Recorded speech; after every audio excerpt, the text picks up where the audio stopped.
C'est parti, la Côte d'Ivoire s'est mise en mode élection présidentielle. Le scrutin d'octobre prochain est déjà dans toutes les têtes. Cette info, la chaîne citoyenne, vous fera vivre pas à pas cet événement majeur de la vie du pays tout au long de cette année. Le premier invité d'une longue série est le docteur Soumaïla Bredhoumi, porte-parole du PDCI RDA. Les sujets ne manquent pas.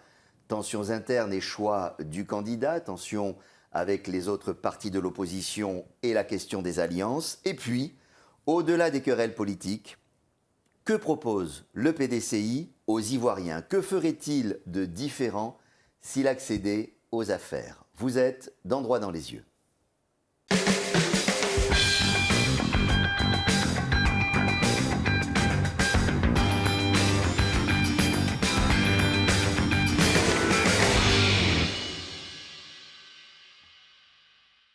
Bonjour Monsieur Bredhoumi. Bonjour.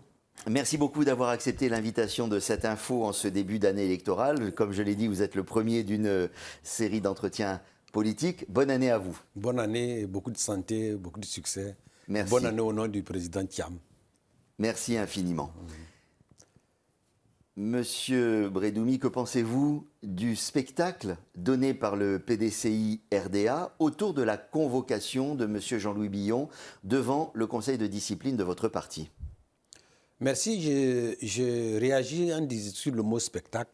Un spectacle, c'est une scène qu'on démontre, mais là, ce sont des échanges d'idées, ce sont des échanges d'informations, donc il n'y a pas de spectacle à ce niveau-là. Par contre, ce que je peux dire, c'est un fonctionnement normal de notre parti, qui est un parti démocratique. Nous sommes les seuls sur la scène politique actuellement qui ouvrons les débats de compétition de manière publique. Dans aucun parti, on a autant d'engouement, de participation à vouloir briguer quelque chose. Je peux même aller plus loin en disant que certains partis politiques ont dit ouvertement que ce jeu, chez eux, on ne peut pas déclarer publiquement qu'on est contre le chef. Bon.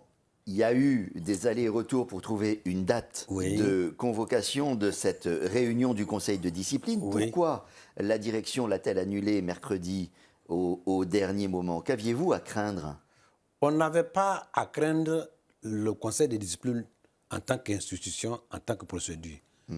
Comme je l'ai expliqué au cours de ma conférence de presse hier, nous avons fixé plusieurs dates et les reports des dates n'ont pas relevé jusqu'à présent du Conseil de discipline. Ça a relevé de celui qui devait venir s'expliquer. Mais hier, c'est bien la direction qui a annulé. C'était que hier que la direction a été alertée. Comme je l'ai dit, nous sommes un parti qui a géré le gouvernement et le pays pendant plusieurs années. Nous avons encore les reliques des informations. Et nous avons été alertés. Et le Conseil de discipline a estimé que les menaces de troubles étaient telles qu'ils n'étaient pas en mesure sereinement... Mais menaces de troubles, on a du mal à imaginer ce qui pouvait se passer. Mais pour convoquer quelqu'un à un conseil de discipline, quand quelqu'un veut venir au conseil de discipline, ce n'est pas la première fois. Mais vous imaginez M. Billon arriver avec des gros bras pour casser son parti? Non, pas forcément M. Billon, mais des gros bras arrivés. Mais vous avez vu, même quand on a annulé, des gros bras étaient là-bas. Ah oui. Et ça, chez nous au PDCI RDA, nous avons tout pour éviter la violence. Mais ils étaient, j'allais dire, actionnés par qui? On ne sait pas. Mais ce n'est pas le fait d'être actionné par quelqu'un, c'est les conséquences que nous créons.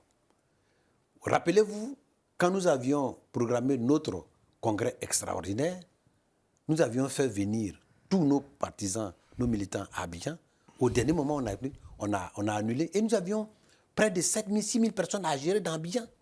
Nous avions été, d'aller nous informer que nous devions annuler notre congrès, c'est des cargos et des cargos militaires qui sont partis. Alors qu'une information du CIE suffisait.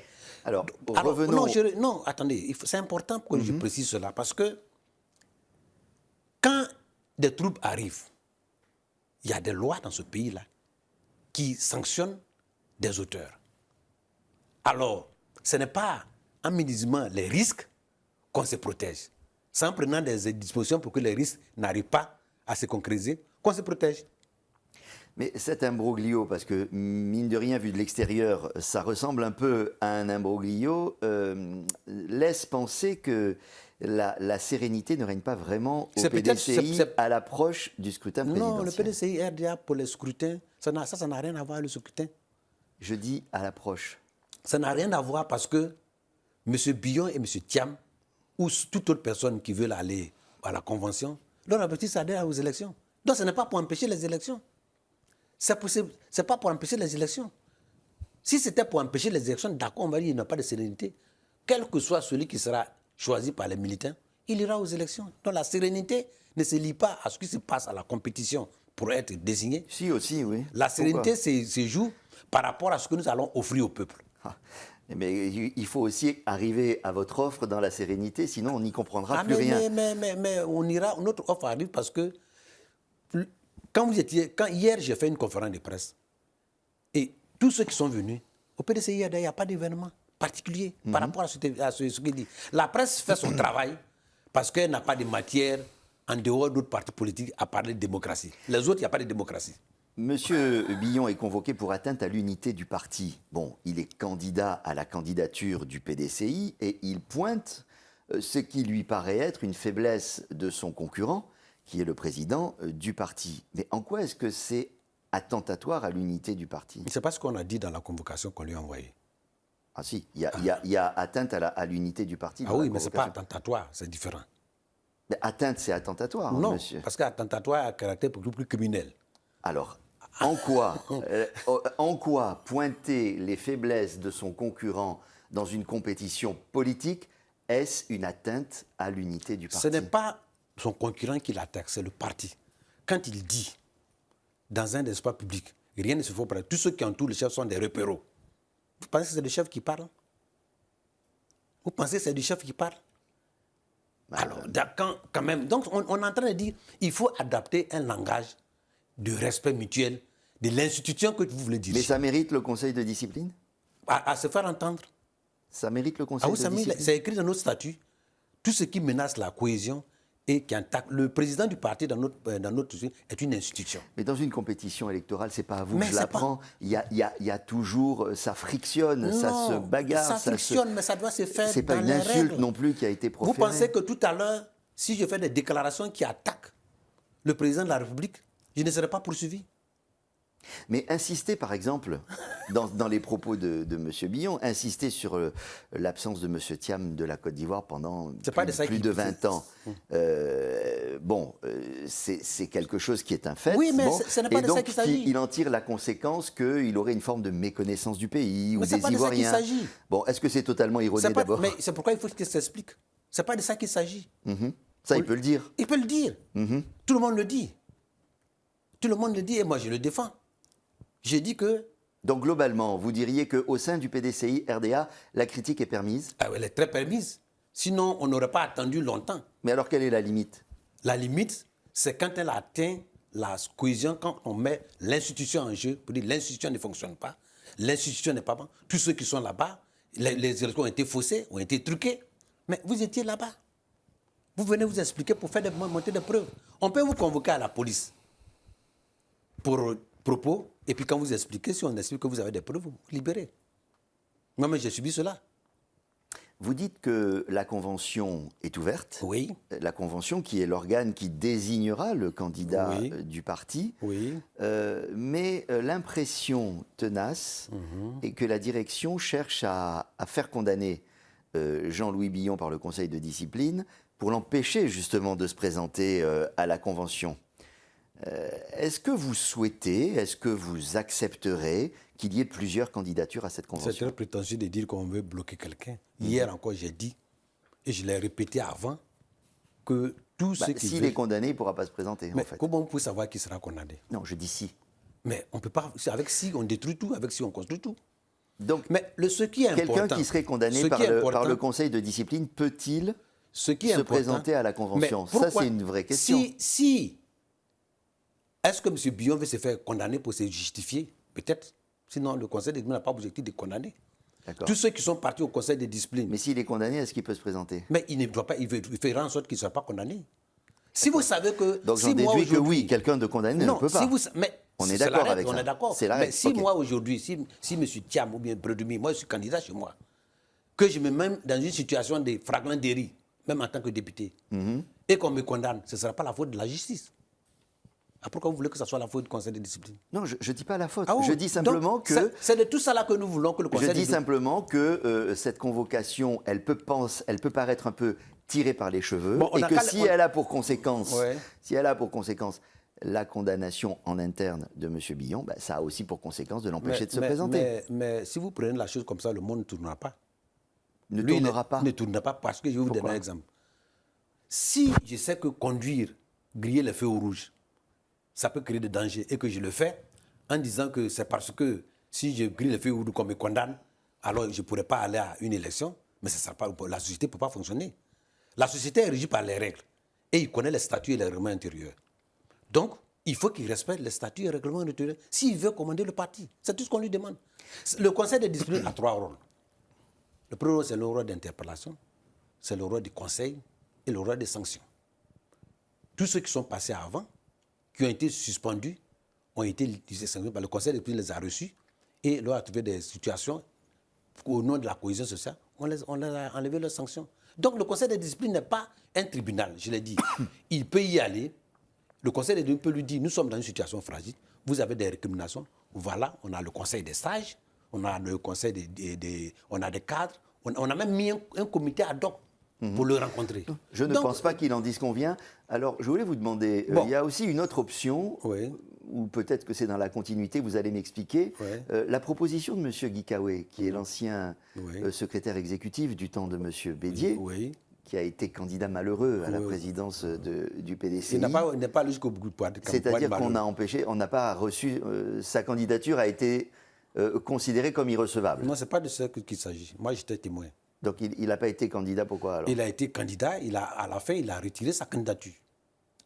Mais parce qu'on a dit qu'il était poursuivi en justice, etc. Mais on lui a donné, mais il pouvait le continuer, s'il voulait, il pouvait continuer. D'accord. Mais enfin, Voilà, c'est pas là où je voulais en voilà, venir. continue. Je voulais vous demander, il a fait la proposition de faire des primaires à l'intérieur du parti pour désigner, pour choisir le candidat. Est-ce que c'est une Mais la option convention intéressante? élective, c'est le primaire.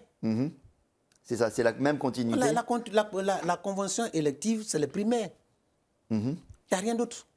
Ce n'est pas différent.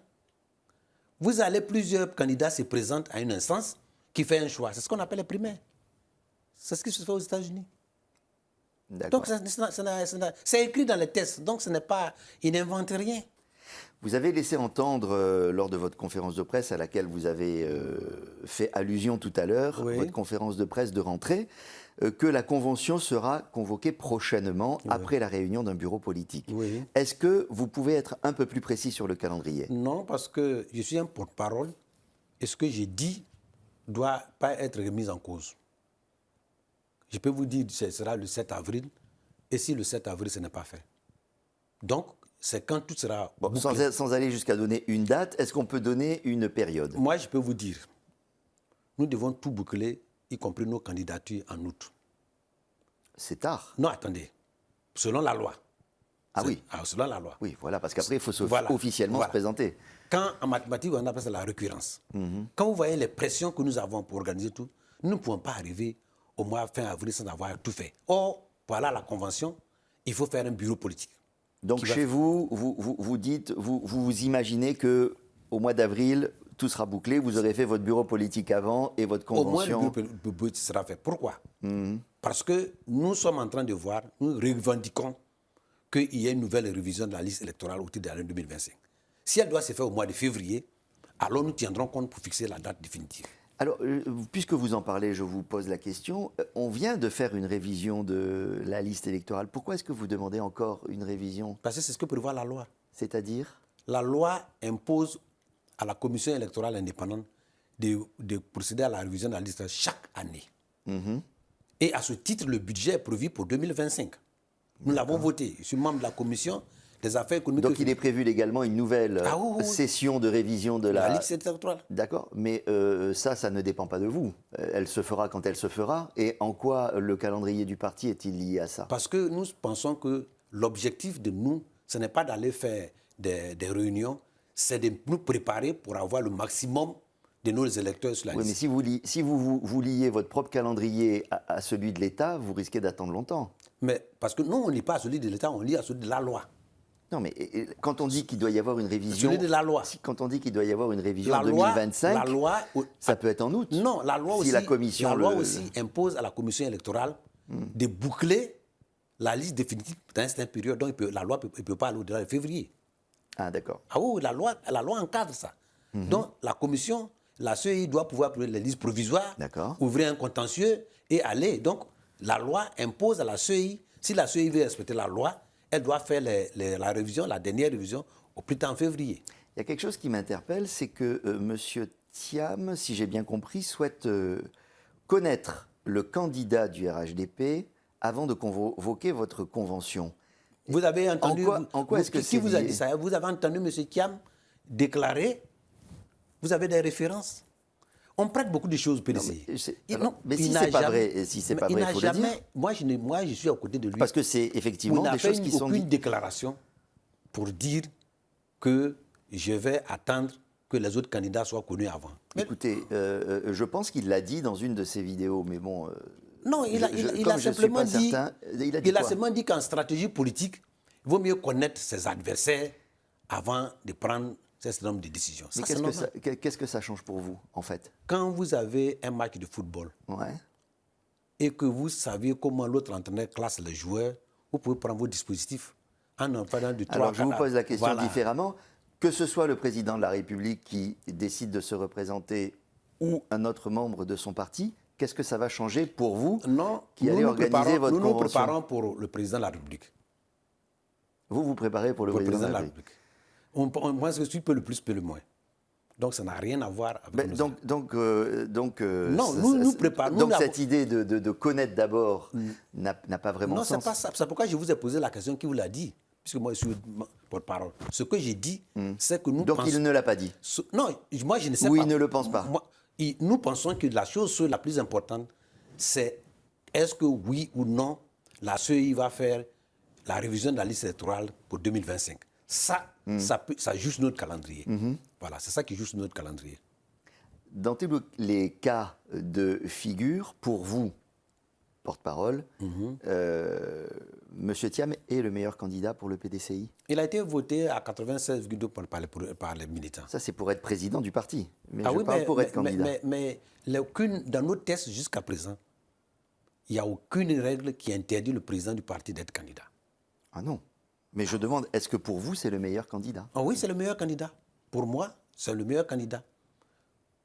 Il y a une question qui est soulevée qui concerne sa capacité juridique à M. Thiam de pouvoir déposer sa candidature. En clair, son éligibilité liée au fait qu'il a plusieurs nationalités et ce n'est pas reconnu par la Côte d'Ivoire. Ça veut dire qu'il devra renoncer aux nationalités autres qu'ivoiriennes, s'il en a une ou plusieurs, avant de pouvoir que sa candidature soit acceptable. Est-ce qu'il va faire cette démarche? M. Thiam n'a pas de problème d'éligibilité. Je peux vous le dire en regardant. Est-ce qu'il a plusieurs nationalités? Mais tout le monde sait que M. Thiam avait eu la nationalité française. Au moins. Au moins. Mais donc, ça veut dire qu'il va renoncer à la nationalité française? il va renoncer ou il a renoncé. Ou il a? Eh ben alors il Mais a. M. Thiam, je vous dis, au moment où je suis en train de vous parler, Mais dites-le alors s'il a M. fait. Thiam n'a aucun problème. Je l'ai toujours dit, il n'a aucun problème d'éligibilité. Non, ça c'est une périphrase. A-t-il renoncé à la nationalité française? C'est M. facile à Thiam est répondre. ivoirien, il est électeur. Au moment où je suis en train de parler, il n'a aucun problème d'éligibilité. Voilà. Donc il a renoncé à sa nationalité française? Mais je vous dis, vous voulez que pour arriver à un oui résultat, ou c'est non? pour arriver à un résultat, je vous ai dit que M. Thiam n'a pas de problème d'éligibilité. Je vais vous donner un exemple. Ne pas être éligible, ça n'a rien à voir avec la nationalité en Côte d'Ivoire. M. Bédier, en 2000, sa candidature a été refusée, il était éligible. M. Wassena, sa candidature a été refusée, il était éligible. M. Bombay, sa candidature a été refusée, il était Là, éligible. on voit bien qu'en 2000, c'était des questions autres, Mais politiques. on est en politique. Bon, enfin là, il y aurait des raisons autres que juridiques pour refuser une candidature on du est en PDCI. politique, justement, on est en politique. Vous dites que c'est une question politique, mais on est en politique. Donc ça n'a rien à voir avec ça. On peut rejeter des candidatures. Mais là, je ne sais pas, j'ai l'impression que vous m'embrouillez un peu, parce que Mais moi, j'ai besoin de savoir. Je vous dis, M. Thiam n'a pas de problème d'éligibilité. Donc, soit il va renoncer à ses autres nationalités, soit il l'a déjà fait. C'est ce que vous êtes en train de me dire. Mais M. Thiam est exclusivement ivoirien. Exclusivement ivoirien, voilà les mots. Voilà. Monsieur Thiam est exclusivement ivoirien. Merci beaucoup pour cette précision importante, parce que figurez-vous qu'il y a quand même des cadres à l'intérieur du PDCI, parce qu'on parle aux gens qui s'en inquiétaient. Merci pour la précision. Moi-même, je m'en étais inquiété. Mais voilà. Donc, on a rencontré les juristes pour cela. C'est pourquoi la précision valait d'être faite. Juste pour finir sur tous ces aspects, en ce qui concerne le Conseil de discipline, est-ce qu'il va être à nouveau convoqué ou bien est-ce que la procédure est enterrée? Mais pourquoi vous voulez que la procédure soit enterrée? Non, je ne sais pas, je pose la question. Mais ça dit que on a, dans le communiqué, on dit qu'elle est reportée. Elle est reportée. Alors pourquoi vous voulez que ça soit... Donc là aussi, il va falloir faire un peu vite pour... Mais pourquoi vous voulez que ça soit un peu vite? Mais puisqu'on vient de parler d'un calendrier jusqu'à avril. Mais ça ne dépend. Mais j'ai dit, nous avions voulu faire ça vite. M. Billon a reporté plusieurs fois. Donc, le problème maintenant, c'est ça, dans quelles conditions on va le faire. D'accord. En tout cas, le problème du conseil de discipline, le conseil de discipline n'a aucun problème de calendrier. Monsieur le porte-parole, je souhaite vous poser la question des alliances. Oui. Est-ce qu'une alliance avec la gauche, en particulier avec le parti de M. Laurent Gbagbo, le PPACI, est-ce qu'elle est toujours possible? Et est-ce que pour vous, elle est souhaitable? En politique, les alliances peuvent se faire selon les circonstances. On en a des exemples partout dans le monde. Partout dans le monde. Donc, c'est l'appréciation de la réalité. Aujourd'hui, depuis le président Bédié, le président Bédié avait créé un cadre de concertation non idéologique.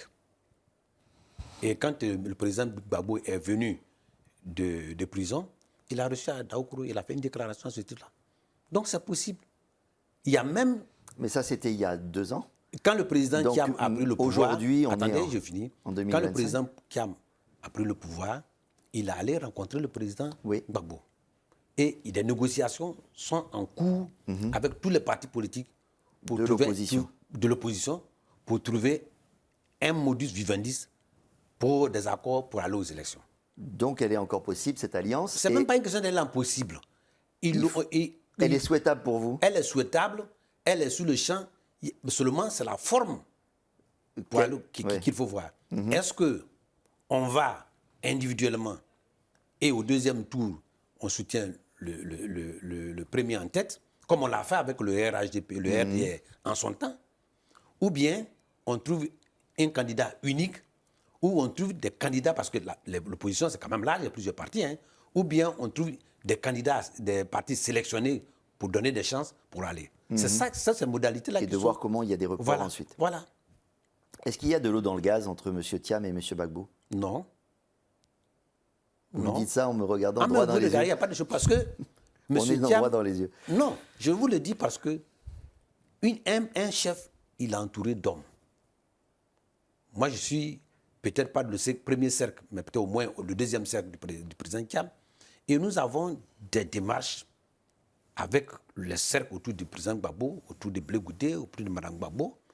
Et ce sont ces cercles-là qui préparent les dossiers sur lesquels on doit s'entendre.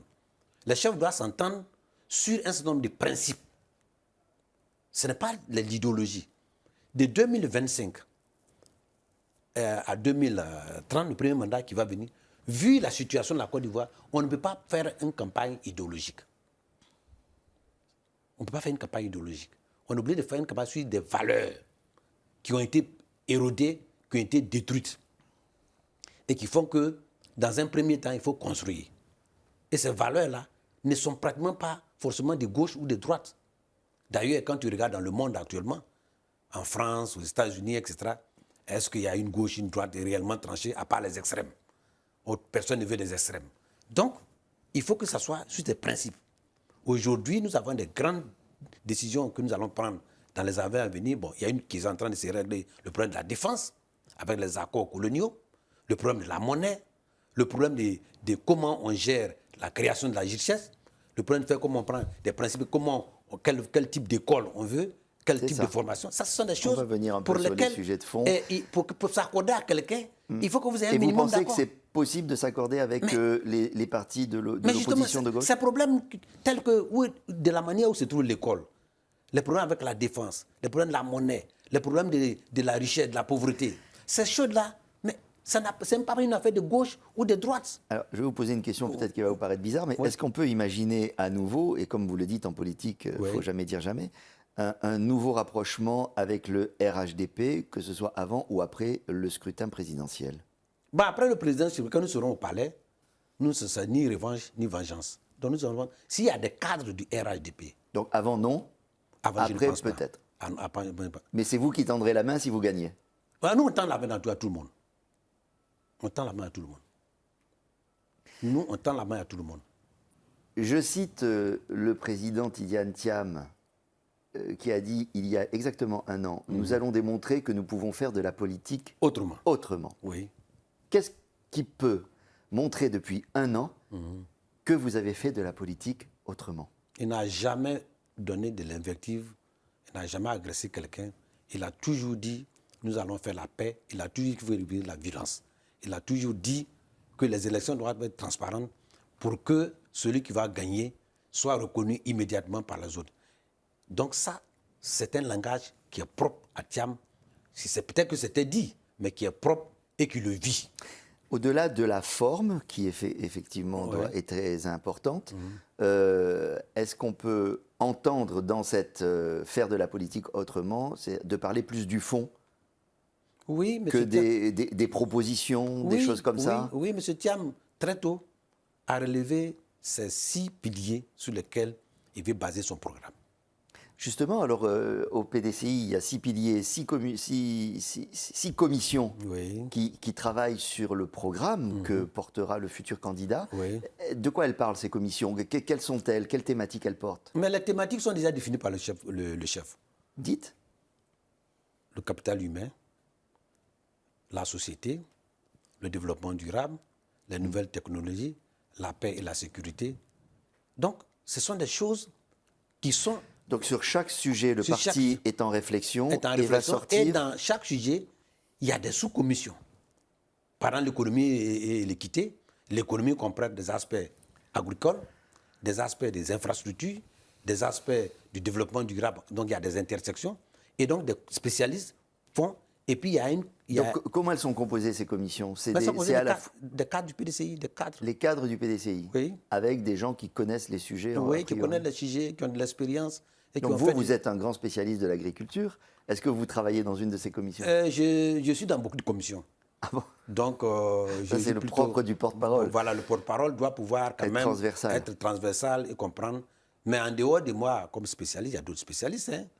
Donc, il y a des gens qui ont même des expériences internationales, etc., qui sont là. Voilà. Fondamentalement, quelle vision le PDCI RDA a-t-il de la Côte d'Ivoire? Quelles sont ses priorités? Quel pays veut-il proposer de bâtir aux Ivoiriens? Très bonne question. D'abord, nous pensons que nous devons être un pays de paix. La paix, c'est la tolérance.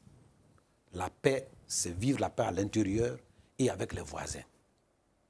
Parce que c'est important, le président Oufoué l'a appliqué. On ne peut pas être un oasis dans le désert. Et aujourd'hui, nous constatons que même si ce n'est pas ouvert, pour la première fois dans notre histoire, nous avons des rapports un peu plus sombres avec 2 ou 3 de nos voisins. Ouais, je ne sais pas quel gouvernement ivoirien n'aurait pas des rapports dégradés avec les pays de l'AES entre nous. Mais mon ami, ce n'est pas quel gouvernement ivoirien. Il y a des gouvernements ivoiriens, il y a des gouvernements qui traitent avec des militaires, au Gabon, au Tchad, etc., etc. Mais c'est les mêmes militaires qui sont nos voisins. Nous, on a eu des problèmes avec des coups d'État autour de nous, le président Oufoué. Mais on a reçu quand même, on n'a pas eu à date de dégrader. Mais nous constatons qu'au moment où on était au pouvoir, PDCI, il y a eu des phénomènes qui sont venus d'ailleurs pour venir soutenir le coup d'État ou bien soutenir la rébellion. On a vu ça ici en Côte d'Ivoire. Chacun gère ça. Pour moi, je fais un constat pour dire que si on n'a pas d'accord minimum, d'entente avec eux, ces menaces vont toujours exister. Donc il faut créer des conditions pour que... Donc ça, c'est avec les autres. Et le pays? Le pays, Quelle est la vision? la vision du pays, c'est une Côte d'Ivoire d'équité, où une minorité ne profite pas de la richesse. C'est ça. Ou une minorité? Ne profite pas de la richesse. Et ça, c'est extrêmement important. Et quand une minorité profite de la richesse, les autres, la majorité, devient mécontente. Et nous disons que nous ne devons pas, il faut nous enseigner, et c'est notre credo, nous ne sommes pas un régime, même si on n'est pas un régime socialiste, il faut faire un social de plus hardi. Mais est-ce que dans un pays qui est en train de se développer, en émergence, est-ce que vous pensez que vos priorités sont fondamentalement différentes de celles des gouvernements de M. Ouattara, par exemple? Je ne sais pas si on peut avoir ça, mais moi je pense que l'école, dans 10 ans, n'a pas progressé. Vous le savez, les niveaux. C'est la dame qui est arrivée dernièrement, il faut reconnaître qu'elle est en train de faire des réformes structurelles, mais ça n'a pas d'impact. Pourquoi? Ça n'a pas encore, les impacts ne sont pas encore visibles. Mais parce que l'école, c'est un long terme. Bon, parce que la dégradation était tellement profonde. La loi d'obligation scolaire, elle ne date pas de la dame qui est arrivée attendez, récemment, elle date de la dame d'avant. Et la loi d'obligation scolaire, elle met 30 ans à s'appliquer. Quand on a fait le PND... Non, mais vous êtes d'accord avec moi. Non. La loi d'obligation scolaire, c'est une loi qui est de Je qui est parle de l'impact, structurante. on parle de l'école. Vous pouvez faire des lois, mais si vous ne l'appliquez pas, ça ne va pas avoir d'impact. L'école, quand moi j'ai pris le PND, que je l'ai regardé, la moyenne de temps passé à l'école pour les femmes, c'est 4,2 pour 2 ans. Après Pour les petites filles? Ah oui, pour les petites filles, et 6 et quelques pour les hommes. Donc, avec ça, on ne peut pas avancer loin. Nous avons, comme je vous ai dit, même les universités. Et qu'est-ce qu'il faut faire pour rééquilibrer cette affaire? Parce que c'est. Mais c'est ça l'objectif de nos programmes, on va vous le communiquer. Ce qu'il faut faire, c'est de donner une priorité à l'école. On a fait 15 000 milliards. Ça, ce sont des mots. Non, Par exemple, vous donnez un exemple extrêmement précis qui est intéressant. Voilà. C'est la différence de durée à l'école des petites filles et des petits garçons. Qu'est-ce qu'on fait pour... Mais il faut donner les moyens pour... Vous n'oubliez pas qu'on a fait 10 ans, 15 ans de crise. Et pendant tout ce temps, rien n'a été fait. Eh bien voilà. Donc on a du retard. Donc vous ne pouvez pas reprocher au... Non, je le reproche. Pourquoi? Parce que quand il faut faire un plan Marshall. Quand on a, plan Marshall pour l'école? Ah oui. Parce que le capital humain, c'est l'école, la santé. Notre taux d'espérance de vie a diminué. Donc il faut investir. Quand vous voyez, moi je suis de l'Est du pays. Si vous connaissez bien la Côte d'Ivoire, de Téini à Abidjan. J'ai vu une expérience il n'y a pas longtemps. Il y a eu un accident à Téini pour une bateau faciale. De Téini, on était obligé de descendre jusqu'à Azopé pour pouvoir le faire. Je viens de vivre une autre expérience dans une région qu'on appelle Kwasi Datekuro. Il y a eu une crise d'un imam. Il n'a pas pu avoir de l'ambulance de 1h du matin jusqu'à 19h le lendemain. On est obligé de prendre une 4x4 pour le transporter jusqu'à Imlekoro. Impossible de le faire soigner là. On arrive à Bangourou, possible on saute, on arrive à Azopé. On fait le scanner. Le scanner, il n'y a pas de neurologue. Pendant 2 jours, on le fait ramener à Abidjan. Il arrive, il fait une hémorragie, il part. Donc ça, ce sont des... Attendez, ce sont des faits, bien sûr. On est dans un contexte où on est parmi les pays où le taux de suicide est le plus élevé. On a un taux de malnutrition des enfants de moins de 5 ans de 33%. Mais ce sont des impacts d'une politique. Mais est-ce que vous ne pensez pas qu'en réalité, tout gouvernement, quel qu'il soit, dans un pays comme la Côte d'Ivoire qui est en train de se développer, a forcément les mêmes priorités? Vous parlez de l'école. Oui, mais les priorités... Vous parlez de l'équilibre des priorité, ressources, c'est des différent richesses. de l'intérêt qu'on y accorde. On vient de faire le budget 15 000 milliards. 1 200, 1 300 milliards pour l'éducation et les autres formations.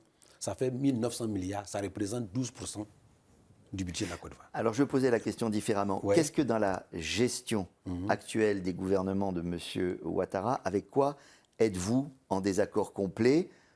Ou bien, dans quel secteur est-ce que vous vous dites que vous feriez différemment et mieux? On ferait différemment dans l'éducation, dans la santé, dans l'impact sur le développement humain. On fera complètement différent. Éducation, santé et impact. Alors, par exemple, quoi de différent?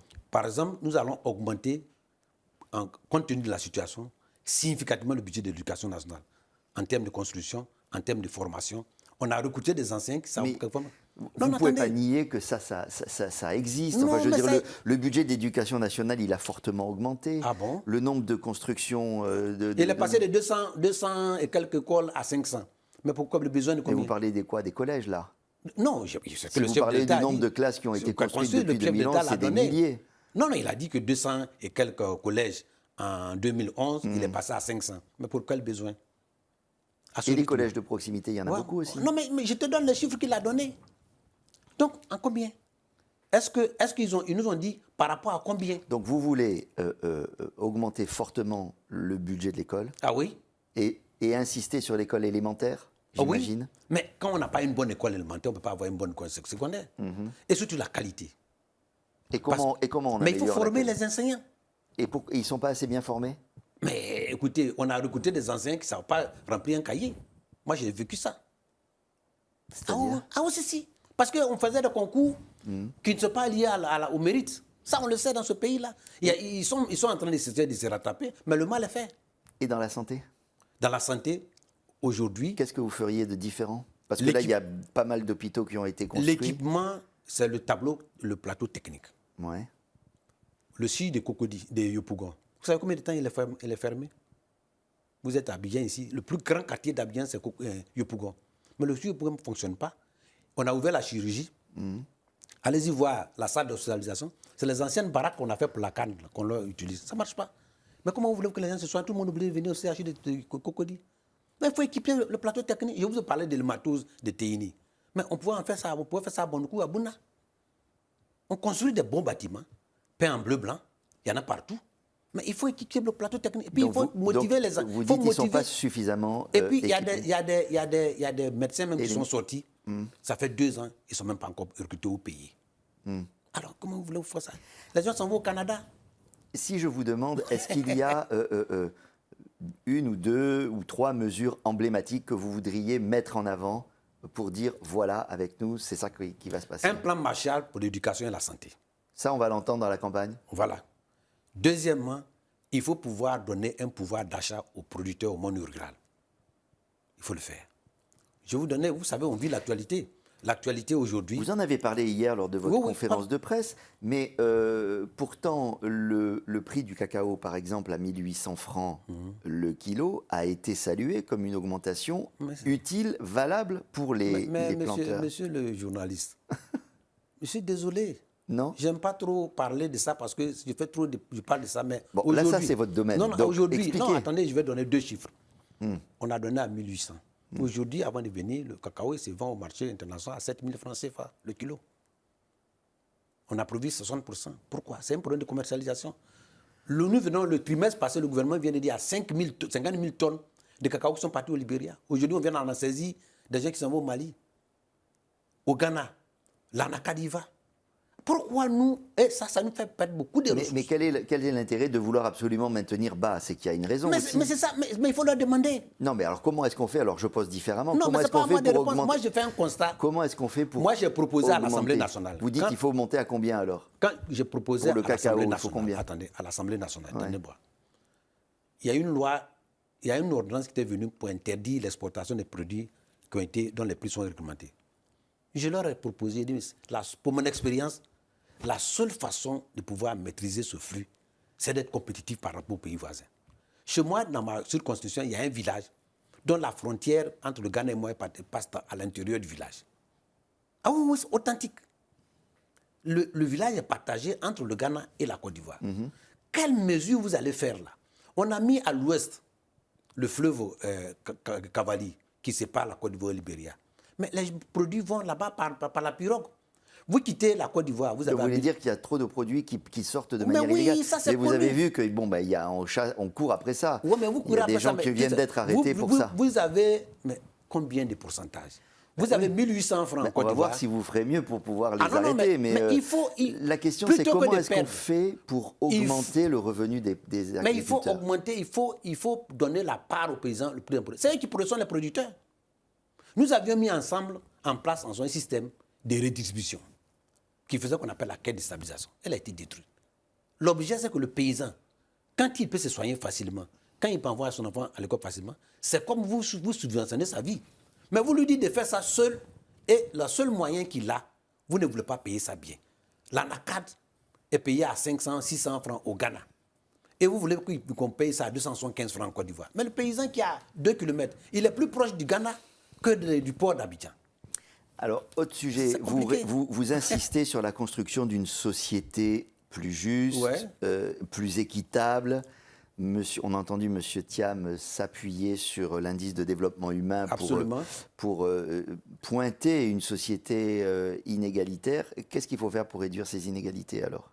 Mais pour réduire une inégalité, il faut les identifier. Nous les avons déjà identifiées. La première identité, par exemple, je ne vais pas aller dans le milieu rural puisqu'on m'accuse trop, au niveau des offres de l'État, des marchés publics. Il faut que les PME puissent avoir les mêmes chances, plus de chances. Il faut faire une politique d'inversion pour que les PME et les PMI puissent avoir plus de marchés publics que les multinationales. Ça, il faut qu'on se l'impose. Parce que c'est elles qui distribuent la richesse. Et qui crée l'emploi. Mais si c'est inversé, ce n'est pas possible. Donc, pour ne pas prendre le côté rural, puisque souvent les gens... ça, c'est l'économie... Voilà, les gens m'accusent, vont dire non, c'est... L'économie réelle du pays. Ça, c'est important. Alors... Mais sur le plan social, par exemple, il y a eu les filets sociaux, il y a le PIB par habitant a plus que doublé, c'est le deuxième PIB par habitant de la zone ouest africaine. Ouais. Oui, mais donc, on constate, enfin, vous ne pouvez pas ne pas constater que le niveau de vie s'est amélioré quand même. Le niveau de vie de qui? Mais des Ivoiriens, quand on a un PIB par habitant... Mais habitant... justement, c'est ce que nous critiquons. Le PIB ne traduit pas le niveau de vie de la classe moyenne. Le PIB, c'est la rue. Nous sommes deux. Par habitant. Nous sommes deux. Oui, par habitant. Nous sommes deux. On nous met 10 millions ici. Vous en prenez 9. Moi, je prends 1. Mais on divise à 2, ça fera 5. On dira que chacun a droit à 5. C'est pas ça. Mais la réalité, c'est que vous avez pris 9. Moi, j'ai pris 1. Mais on dit comme vous êtes deux, si on divise en 2, c'est ça. C'est exactement ce qui se passe en Côte d'Ivoire. J'aurais encore 1000 questions à vous poser. Malheureusement, on arrive déjà au bout. J'ai 2 dernières questions. Oui. Bon, l'année dernière, il y a eu des élections locales. Oui. Bon, on peut dire que le PDCI ne les a pas gagnées. Non. D'accord. Donc on peut dire que c'est un échec. Il y a quand même quelques petits problèmes de cohésion, y compris dans certaines régions. Ça tiraille à droite à gauche. Est-ce que vous diriez que le PDCI-RDA est prêt à affronter le scrutin présidentiel qui arrive? Ah oui, absolument. Vous savez, vous parlez des élections locales. Au Sénégal, avant l'arrivée du pouvoir actuellement, ils étaient très minoritaires à l'Assemblée nationale. Mais 3 mois après leurs élections, ils ne sont pas majoritaires. Donc, ça n'est pas, c'est vraiment que ça se voit. Mais quand nous avons critiqué le découpage électoral. Attendez, le découpage électoral. En général, un parti d'opposition, il gagne plutôt les élections locales, mais enfin. Non, qu'est-ce que ça veut dire? Non. Quand le RHDP était en opposition, ils n'ont jamais gagné les élections de mairie. Ils étaient minoritaires. Alors, donc, c'est nous plutôt, quand nous on était venus en tant que premier opposant, on avait plutôt gagné ça. Mais ce n'est pas systématique. C'est pas systématique. Donc, il ne faut pas donner ça. Nous avons dit qu'il y a un mauvais découpage. Les élections ne sont pas transparentes. Moi, je suis allé faire un tour vers le nord. Là-bas, dans certaines régions, vous ne pouvez même pas, on ne va pas dans l'urne, on ne va pas dans l'isoloir. On vous dit, bon, voilà, il n'y a pas de représentation là-bas. Donc, quand tout sera remis en tout et transparent, vous verrez que la différence dont vous parlez, si elle n'est pas effacée, elle sera très réduite. Donc, nous savons ça. Et puis, après 15 ans, 10 ans de gestion, il y a une érosion. La population ne veut plus veut des changements. Donc ça, c'est important. Le président de la République, lors de ses vœux à la nation, a pris l'engagement que le scrutin serait apaisé. Prenez-vous, vous aussi, ce même engagement, quelles que soient les circonstances? Quelles que soient les... Nous avons toujours été un parti de paix. Nous n'avons jamais pris la machette, nous n'avons jamais pris le fusil, nous n'avons jamais pris un pistolet. D'ailleurs, on nous accuse pour dire que les gens vont nous gruger et nous n'allons pas agir. Mais cette fois-ci, nous allons revendiquer nos droits démocratiquement. Donc, quand il dit que ce sera apaisé, j'ai donné l'exemple hier, il ne faut pas qu'on vienne mettre le genou sur notre coude et qu'on ne pourra pas crier, on dit qu'il n'y a pas de bruit, donc c'est apaisé. Ce n'est pas ça l'apaisement. L'apaisement, c'est que tout le monde puisse dire « je suis d'accord ». C'est ça l'apaisement. Ce n'est pas en mettant le genou sur le coude, l'empêcher de parler, et comme il n'y a pas de bruit, vous dites qu'il n'y a pas de bruit, donc il y a l'apaisement. Ce n'est pas ça. Donc il faut que les conditions soient remplies, que ça soit inclusif, que les élections soient transparentes, que la proclamation des résultats se fasse bureau de vote par bureau de vote. Et que nous allons constater nous-mêmes qu'on n'a pas eu à Bentegela, nous avons eu telle voix, à Teini, nous avons eu telle voix, à Sokourala, nous avons eu telle voix, à Ebouenda, nous avons eu telle voix, qu'on somme nous sommes gagnants ou nous sommes perdants. Quand on a cette transparence-là, il n'y a plus de problème. Merci. C'est de ça qu'il s'agit. Merci, docteur Brédoumi, d'avoir entamé cette saison électorale, on va dire. Merci. Cette année cruciale. Merci d'avoir accepté de faire cette première interview de l'année avec nous. Merci beaucoup. Bonne chance pour la suite. Merci de votre attention. Merci. À la prochaine fois. Merci beaucoup et que Dieu nous aide.